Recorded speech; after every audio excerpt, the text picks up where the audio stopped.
기쁩니까? 하나도 안 기쁩니까? 기쁘죠? 네, 저는 너무 기쁩니다.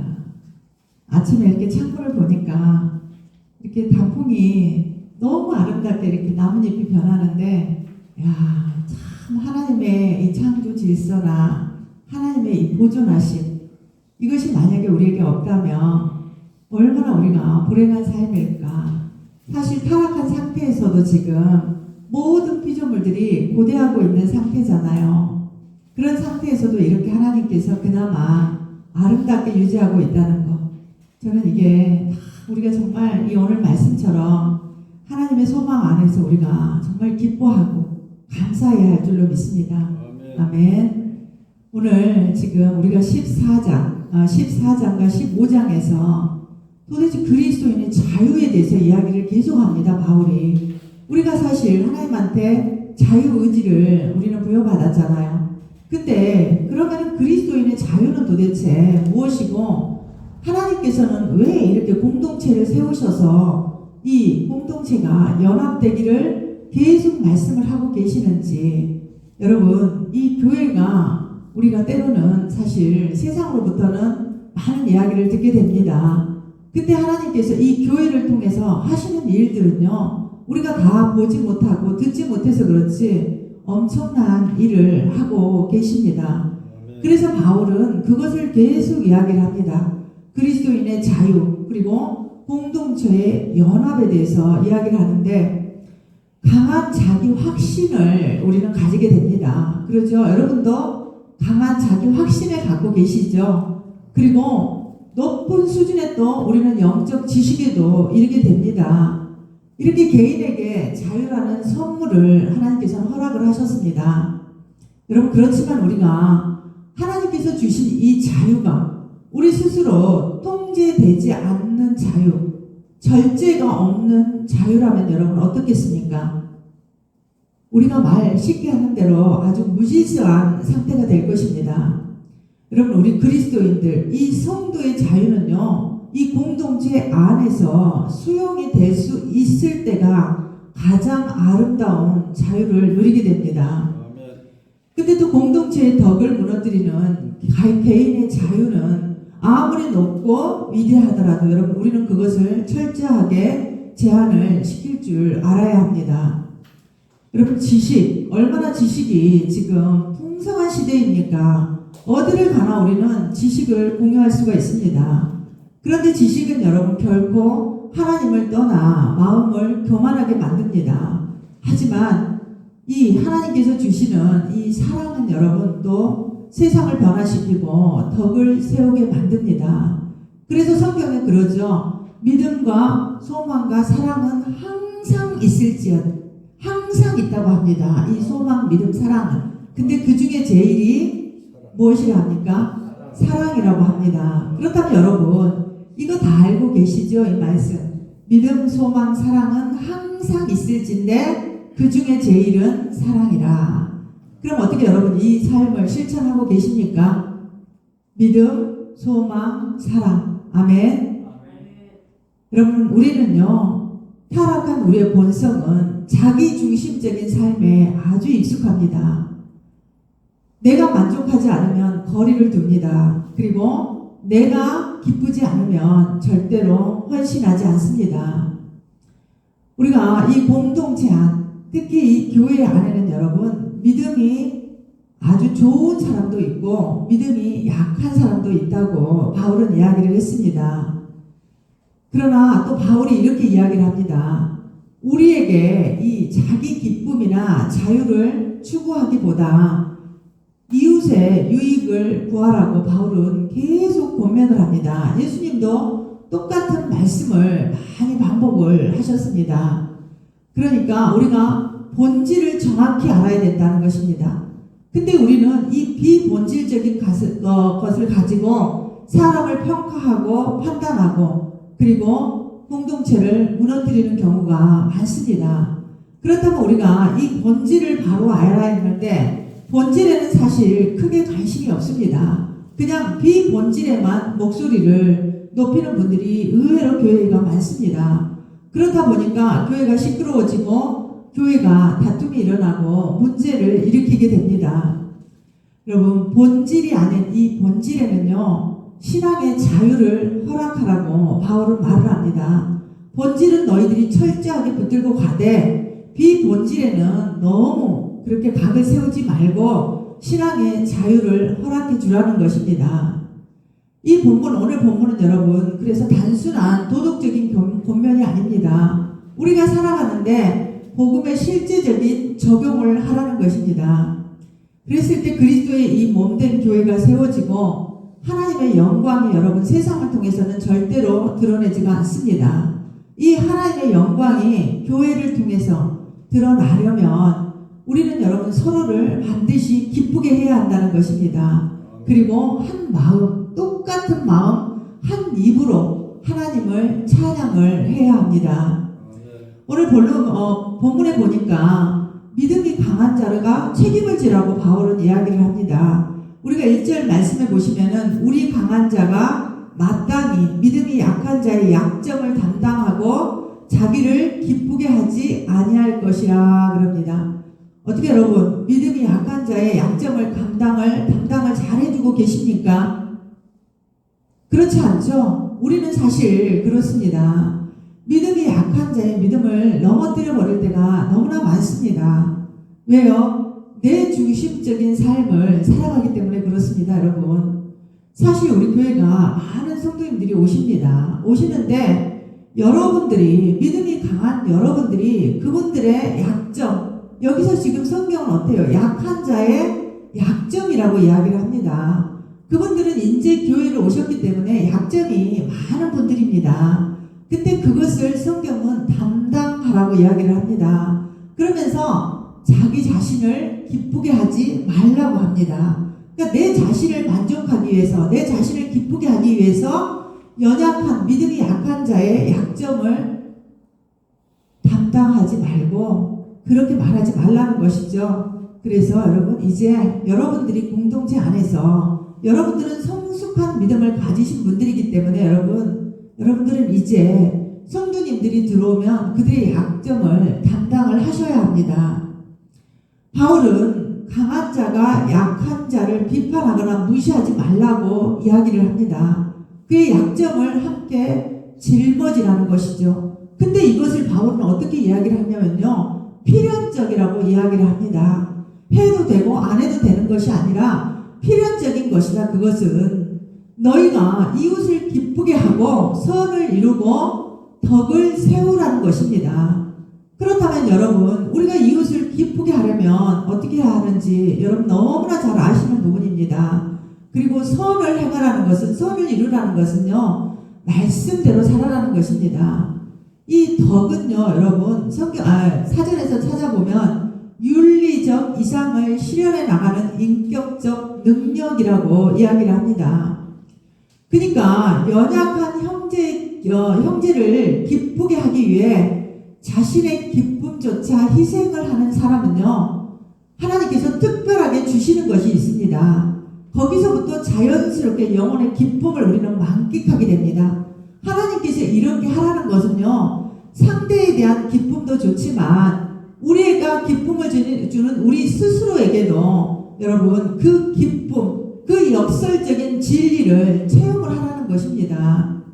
여러분, 이런 삶이 그리스도의 마음을 본받는 삶입니다. 그리고 그 일을 실천하는 삶입니다. 우리가 3절 말씀해 보시면은 그리스도께서 자기를 기쁘게 하지 아니하시고 그럽니다. 오히려 그리스도께서는 의인을 위해서도 아니고 선인을 위해서도 아니고 우리 같은 죄인들을 위해서 우리의 연약함, 우리의 수치, 이것을 대신 담당을 하셨다고 바울은 지금 3절에서 이야기를 합니다. 여러분, 그리스도를 한번 생각해 보십시오. 십자가에서 죽으시기까지 얼마나 비방, 침뱉음, 모욕, 아주 갖은 핍박을 다 당하셨습니다. 무엇 때문입니까, 여러분? 우리 때문입니다. 나 때문에. 여러분, 한번 우리가 예수 그리스도의 이 은혜를 우리가 안다면 우리 또한 우리의 이 성도의 연약한 그 연약함을 함께 짊어져야 할 줄로 믿습니다. 이 예수님께서 그 연약함을 담당하심으로 여러분 영적으로 우리는 소생을 할 수가 있었습니다. 우리는 구원에 이르를 수가 있었던 것입니다. 그래서 이제부터 여러분 우리는 변해야 합니다. 삶의 기준이 여러분 나의 기준이 되어서는 안 됩니다. 사실 나의 기준은 별 볼 일 없습니다. 여러분 나의 기준은요 여러분 죄악된 기준입니다. 우리의 썩어 빠진 이 죄된 기준으로 모든 것을 세우기 때문에 여러분 건강하지가 않습니다. 그래서 이제부터는 나의 기준이 아닌 공동체를 기준으로 사는 삶을 살았을 때 여러분 이것이 구원받았다는 것을 세상에 입증하는 새로운 삶의 기준이 되는 줄 믿습니다. 그리스도인의 자유는 여러분 자기 만족을 위한 특권이 아닙니다.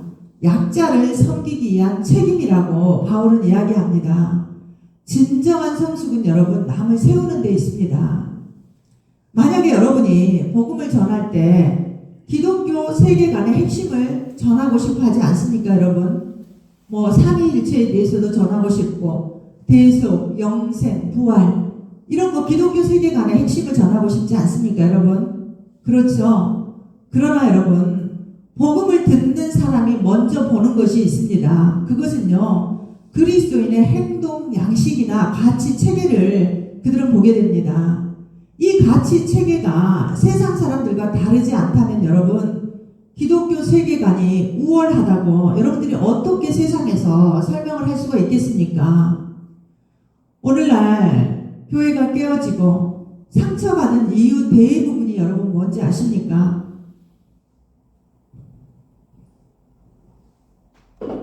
내 권리가 강합니다. 그리고 내 생각을 주장하기 때문에 그렇습니다, 여러분. 그러나 성경은 이야기를 합니다. 2절입니다. 각 사람이 이웃을 기쁘게 하되 선을 이루고 덕을 세우도록 하라. 아멘. 이것이 여러분 교회를 세우는 참된 그리스도인의 삶의 방식입니다.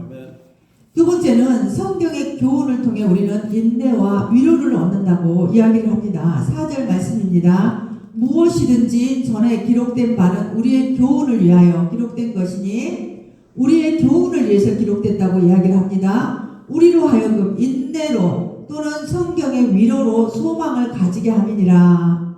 여러분 바울은요 성경의 목적을 분명히 합니다. 지금 성경은 단지 여러분에게 지식을 주기 위해서 기록한 것이 아니라는 것입니다. 믿음의 인내 그리고 소망을 주기 위해 기록되었다고 바울은 이야기를 합니다. 여러분 영적 성장을 위해서 믿음에 견고히 서기 위해서 우리는 그래서 날마다 여러분 성경을 부지런히 읽어야 합니다. 그리고 공부를 해야 합니다. 그래서 우리가 시련 중에서도 우리가 여러분 시련을 안 겪을 수가 없습니다. 예수를 믿어도 믿지 않아도 여러분 똑같은 일을 우리는 경험을 하게 됩니다. 그렇지만 그런 시련 중에서 말씀을 통해 우리는 하나님의 뜻을 배우게 됩니다. 근데 세상은 어때요? 세상의 방식을 배우지만 그리스도인들은 말씀을 통해서 지금 시련 중에 하나님의 뜻이 무엇인지 그 뜻을 배우게 되고 인내와 위로로 이 약속을 우리는 붙잡게 됩니다. 여러분 그래서 말씀을 여러분들이 떠나 있잖아요. 그러면은 결국 여러분의 감정에 의해서 흔들리게 됩니다. 말씀이 중심이 돼서 말씀이 여러분들을 붙잡고 있어야 하는데 여러분들의 감정이 여러분들을 마구 흔들어 버리게 됩니다. 그래서 어떤 상황에 여러분들은 휩쓸려서 넘어지고 절망하고 포기하고 이 그리스도인으로서의 가치관을 다 잃어버리게 됩니다. 여러분 그렇지만 우리가 말씀 속에 머물러 있다면 어떤 상황에서도 우리는 소망의 하나님을 신뢰할 수가 있습니다. 그래서 디모데후서 2장 13절에 이렇게 이야기합니다. 우리는 미품이 없을지라도 우리에게는 여러분 미품이 없습니다. 신실하심이 우리에게는 없어요. 근데 주님 우리가 바라보고 우리가 소망하는 주는 항상 미쁘시다는 것입니다. 그리고 자기를 부인하실 수 없으시리라 합니다. 여러분 소망을 가지는 것은요 인내를 통해서 그리고 성경의 안위를 통해서 된다는 것입니다. 성경이 어떤 겁니까 여러분? 성경은 보혜사이신 성령 하나님의 감동으로 기록이 되었다고 여러분들이 알고 계시죠? 그리고 이 성경 세상에 어떤 것도 다 변하지만 여러분 이 진리의 말씀은 성경은요 영원 불변하지 않습니다. 여러분 이것이 우리의 위로이고 우리의 능력입니다. 우리가 살아가는 유일한 소망입니다. 이 말씀이. 그 다음에 세 번째는 5절에서 7절 말씀을 보니까 한 마음으로 하나님께 영광을 돌리라 그럽니다. 그랬을 때 공동체가 든든하고 건강하게 세워진다는 것이죠. 한번 보겠습니다. 이제 윈내와 위로의 하나님이 너희로 그리스도 예수를 본받아 서로 뜻이 같게 하여 그럽니다. 지금 하나님의 속성이 다 나옵니다. 인내, 위로. 하나님께서는 인내의 하나님이시고요. 위로의 하나님이십니다. 이게 하나님이 속성입니다. 우리를 위로하시는 분은 여러분 하나님밖에 없습니다. 하나님께서 여러분을 위로할 때 여러분은 진정한 위로를 받을 수가 있습니다. 여러분 교회가 일치하는 것은요 인간의 성품 아닙니다. 인간의 노력 그렇게 되는 것이 여러분 아닙니다. 그것은 오늘 말씀처럼 인내와 위로의 하나님이 주시는 은혜의 결과입니다. 여러분 항상 여러분 곁에 계셔서요 위로하시는 분이 성령이십니다. 성령의 위로를 받으시기 바랍니다. 우리에게 하나님의 속성인 이 두 요소가 지금 말을 하는데 바울이 인내, 이 위로 이것이 임할 때 이 성령의 역사가 임할 때 여러분 교회는 서로 간의 차이를 극복할 수 있고 조화로운 공동체를 만들어 나갈 수 있다고 이야기를 합니다.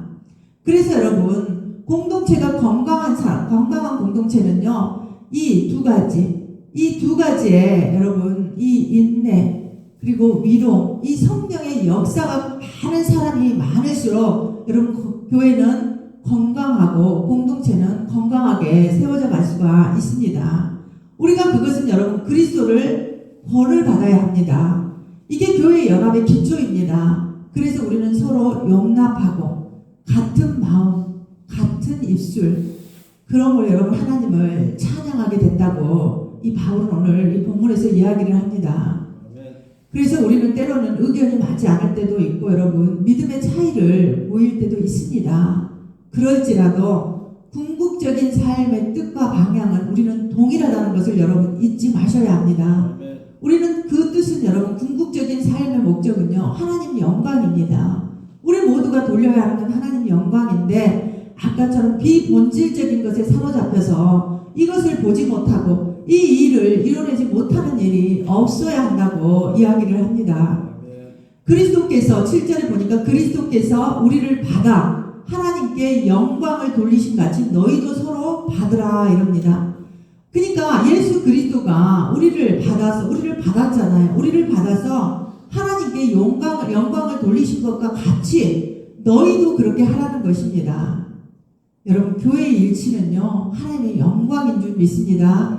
그래서 마태복음 5장 23절 여러분들이 흔히 아시는 말씀인데 예물을 제단에 드리려다가 거기서 내 형제에게 원망 들을 만한 일이 있는 것이 생각나거든 예물을 제단 앞에 두고 먼저 가서 형제와 화목하고 그 후에 와서 예물을 드리라 그럽니다. 여러분 서로 이렇게 상호간에 일치와 조화가 깨어진 예배요 하나님께서 절대 받지 않으십니다. 우리가 그냥 여기 앉아있다고 여러분 하나님께서 다 예배를 받지는 않습니다. 하나님은 중심을 보시는 분이기 때문에 여러분 우리가 성경에서 반복하지 않습니까? 가인과 아벨 여러분 받지 않습니다. 이렇게 마음이 깨지고 우리 안에 사랑이 없다면 예수를 본받는 그 마음이 없다면 하나님께서는 어떤 예배도 받지 않으시겠다는 것입니다. 그리스도께서 여러분 우리를 이렇게 받아주신 것처럼 우리의 허물, 우리의 약함을 받아주신 것처럼 우리도 서로를 품을 때 세상은 여러분 교회 안에서 하나님의 사랑을 보게 됩니다. 예수님은 이 땅에 오셨습니다. 여러분 우리를 위해서 오셔야 할 이유가 없는 분입니다. 그분이 무슨 이유로 이 땅에 그 처절한 고통을 여러분 당하러 왔습니까? 우리도 여러분 똑같습니다. 우리가 예수를 믿음으로써 우리가 특별한 혜택을 누리지는 않습니다. 영적인 혜택은 누리지만 사실 육적인 풍요로움이나 이런 걸 우리는 누리지는 않습니다. 예수님과 똑같습니다. 예수님께서 이 땅에 오신 목적을 우리가 여러분 이뤄가는 것이 그리스도인의 삶입니다. 여러분 예수님이 이 땅에 오셔서 멋지고 부유한 사람을 친구를 삼았습니까? 그러지 않습니다. 오직 예수님은요, 죄인들 옆에 갔죠. 세리들, 창녀들, 소외되고 가난한 사람들, 병든 사람들 옆에 계셨습니다. 그들을 받으셨습니다. 받으시고 용납하시고 그들의 친구가 되셨던 것입니다. 그런데 여러분, 우리도 한번 따지고 보십시오. 그리스도께서 우리를 받으셨는데 우리의 면면도 그들과 여러분 다르지 않습니다. 죄인, 세리, 창녀 이들과 다를 게 우리도 하나도 없습니다. 우리를 여러분 근데 예수님은 받으신 것입니다. 여러분 중에 우리 중에 누가 스스로 의롭다고 말할 수 있습니까? 없습니다. 아무도 없습니다, 여러분. 그런데도 주님은 우리를 받아 용서하신 것입니다. 우리 모두 다 여러분 날마다 하나님의 은혜를 입어야 하는 사람들입니다. 우리의 목적 정확히 우리가 알고 가야 됩니다. 우리의 목적은 여러분 반드시 하나님을 영화롭게 하는 것이 우리의 목적입니다. 그래서 빌립보서 4장 5절에 그래요. 너희 간용을 모든 사람에게 알게 하라. 주께서 가까우시니라 그럽니다. 그리고 예수님이 여러분 우리를 위해서 한 마지막 기도가 뭔지 아십니까? 요한복음 보실까요? 요한복음 17장 11절에 나는 세상에 더 있지 아니하오나 그들은 세상에 있사옵고 나는 아버지께로 가옵나니 거룩하신 아버지여 내게 주신 아버지의 이름으로 그들을 보존하사 우리와 같이 그들도 하나가 되게 하옵소서 그럽니다. 그리고 말라기 2장 10절에는 또 이렇게 이야기를 합니다. 우리는 한 아버지를 가지지 아니하였느냐 그래요. 우리가 육신의 아버지는 다를 수 있습니다, 여러분. 근데 우리가 영적인 아버지는요, 한 분밖에 없습니다. 우리는 똑같은 아버지를 가지고 있습니다. 한 아버지를 가지지 아니하였냐? 한 하나님께서 지으신 바가 아니냐? 어찌하여 우리 각 사람이 자기 형제에게 거짓을 행하여 우리 조상들의 언약을 욕되게 하느냐? 그럽니다. 아멘. 그 다음에 네 번째입니다, 여러분. 복음의 보편성이라는 것을 우리는 알아야 합니다. 그리고 이 복음의 보편성과 하나님의 자비를 우리는 알고 가야 합니다. 바울은요, 유대인과 이방인 모두를 포함한 하나님의 구원 계획을 늘 강조를 합니다. 바울이 유일하게 이방인의 사도로 부름을 받았다고 예수님은 말씀을 하십니다. 그러면서 그리스도의 8절 말씀입니다. 그리스도께서 하나님의 진실하심을 위하여 할례의 추종자가 되셨으니 그럽니다.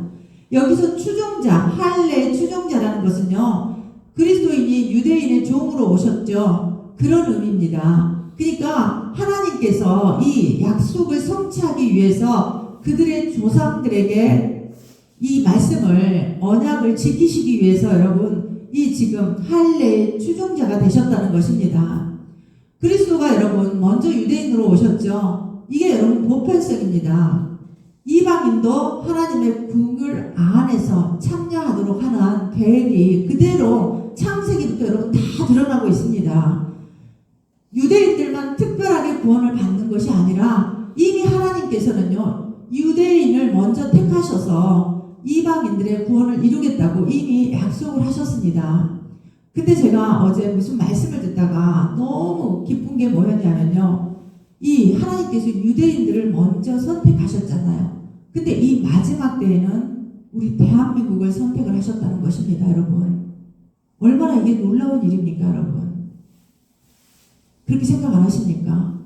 지금 우리 여러분 대한민국에서 선교사들이 세계 각지에 나가서요, 죽음을 무릅쓰고 여러분 복음을 전하고 있습니다.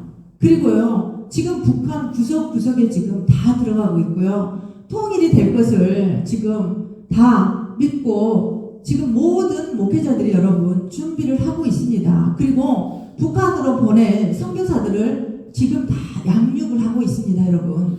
이게 여러분 하나님의 정확한 계획이기 때문에 그렇습니다. 그래서 지금 이 북한에 목숨을 걸고 들어갈 우리 청년들이 여러분 준비를 하고 있다는 거 아십니까? 이들은 죽음을 각오하고 있습니다. 근데 죽음을 각오하고 그 교육을 지금 여러분 받고 있습니다. 그래서 마지막 때 하나님은 이 대한민국을 반드시 쓰신다는 것입니다. 아멘.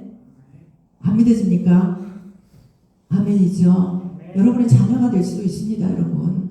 여러분의 자녀가 그 결단을 해서 북한에 들어갈 수도 있습니다, 여러분. 보내시겠습니까? 여러분의 자녀? 아멘. 저는 보낼 겁니다. 왜요? 이 땅에는 영원하지 않거든요. 아멘. 여러분, 이 땅은 영원하지 않습니다. 우리는 여러분, 이 하나님의 영광을 위해서, 하나님을 영화롭게 하기 위해서 우리는 선택된 삶입니다. 그렇다면 우리가 여러분, 무엇을 우리가 준비를 해야 하겠습니까? 좀 더 잘 먹고 잘 살기 위해서? 여러분, 그러지 않습니다.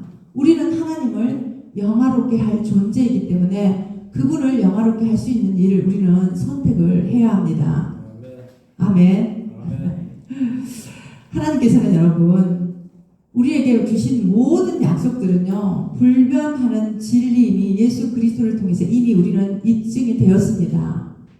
이 하나님의 구원이라는 위대한 역사의 밑그림은요, 여러분, 약속과 긍휼입니다.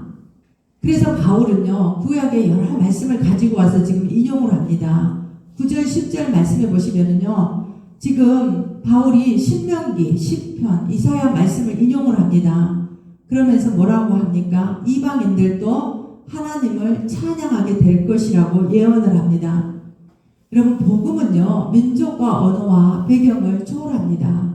오직 하나가 될 수 있고 모든 것을 초월할 수 있는 것은 여러분, 복음밖에 없습니다. 에베소서 한번 볼까요? 에베소서 4장 2절 4절 말씀해 보시면은 모든 겸손과 온유로 하고 오래 참음으로 사랑 가운데서 서로 용납하고 평안에 매는 줄로 성령이 하나 되게 하신 것을 힘써 지키라. 몸이 하나요 성령도 한 분이시니 이와 같이 너희가 부르심의 한 소망 안에서 부르심을 받았느니라. 아멘. 우리는 한 아버지, 한 소망 안에서 여러분 부르심을 받은 것입니다. 모든 사람이 동일한 소망의 하나님 안에서 하나가 되는 것, 이것이 여러분 하나님의 구속사의 중심입니다. 누구든지 예수 안에 소망을 두는 이들은 여러분 결코 실망하지 않습니다. 예수가 아닌 다른 것들에 만약에 우리가 소망을 둔다면 여러분, 성경은 이야기를 합니다. 한 사람의 예의도 없이 모두가 다 절망하고 망하게 될 것이라고 이야기를 합니다. 여러분들이 이것을 담대하게 말을 할 줄 아셔야 합니다.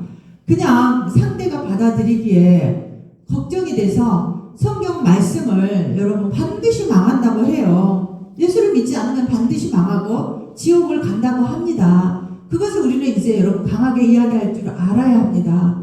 그냥 그 사람의 기분을 맞추기 위해서 여러분들이 두루뭉실하게 이야기를 한다면 여러분들은 성경을 왜곡시키고 있는 것입니다.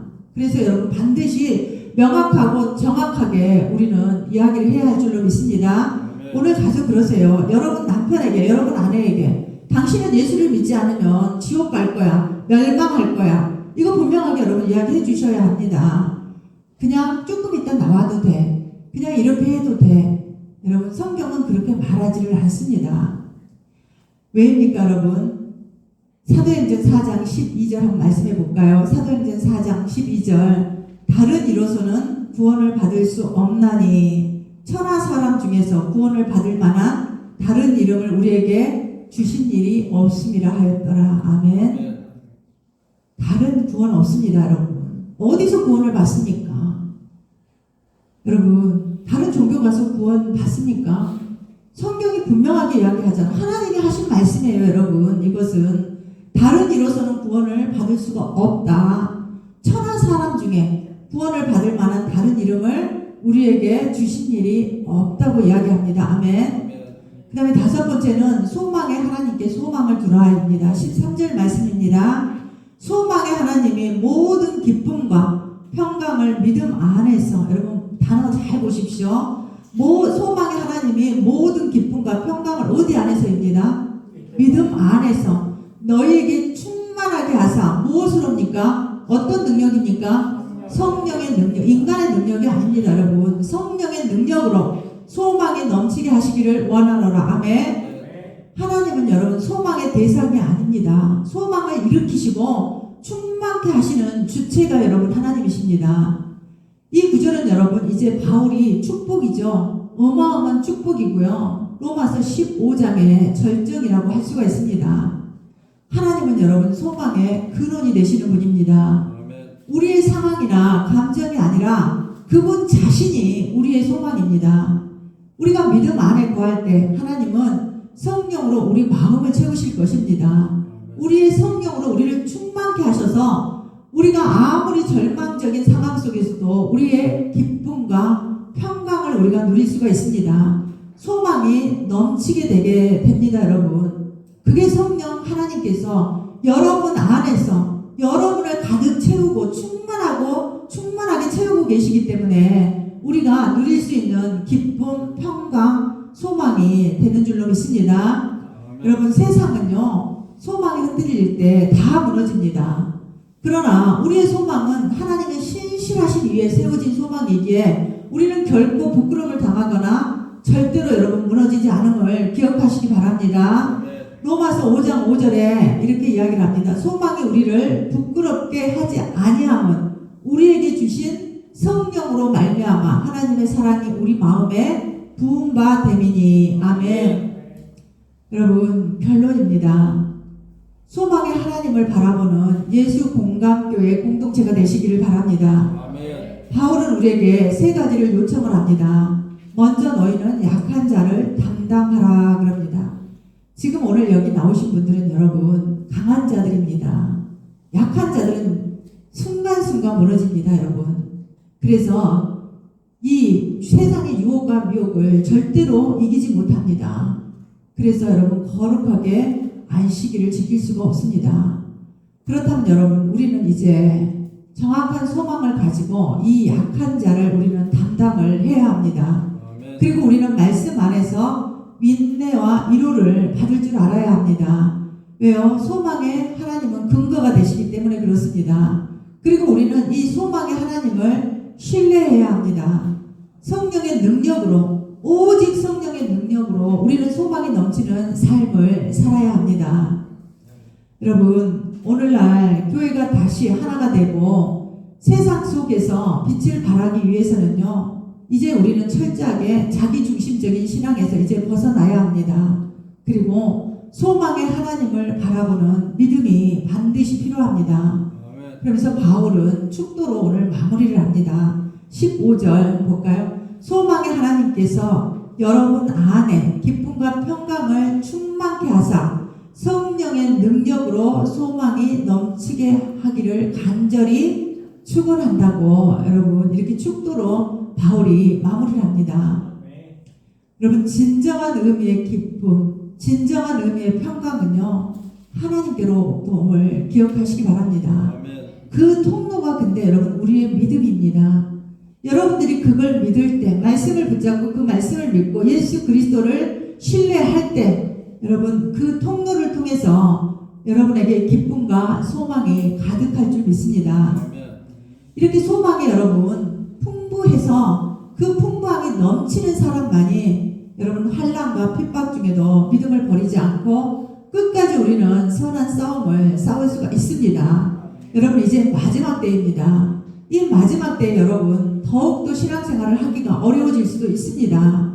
그렇다면 여러분 우리는 이 명확하게 하나님에 대한 소망을 붙잡고 갈 때 우리에게 닥쳐온 환난과 고난과 핍박을 거뜬히 이겨내고 하나님의 나라, 소망의 나라로 모두가 다 갈 수 있을 줄 믿습니다. 여러분 모두에게 성령의 능력으로 소망이 넘치시기를 간절히 축복드립니다. 기도하겠습니다.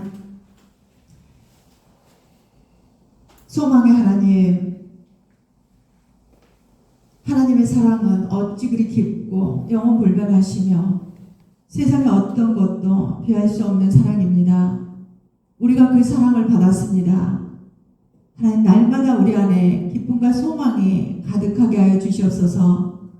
세상에 썩어 없어질 것에 소망을 두는 것이 아니라 오직 불변하시고 영원하신 하나님의 그 소망, 그 소망과 기쁨을 가지고 예수 공감교회 공동체가 건강하게 세워지게 하여 주시옵소서. 그리하여 연약한 자를 담당하게 하시고 그들을 위해서 기도하게 하시고 또 그들에게 하나님 더 많은 관심과 사랑을 베품으로써 그들이 우리 안에서 하나님의 사랑을 발견하고 하나님의 소망을 바라보고 다시 교회로 돌아올 수 있도록 주님 은혜를 베풀어 주시옵소서. 예수 그리스도 이름으로 기도합니다. 아멘.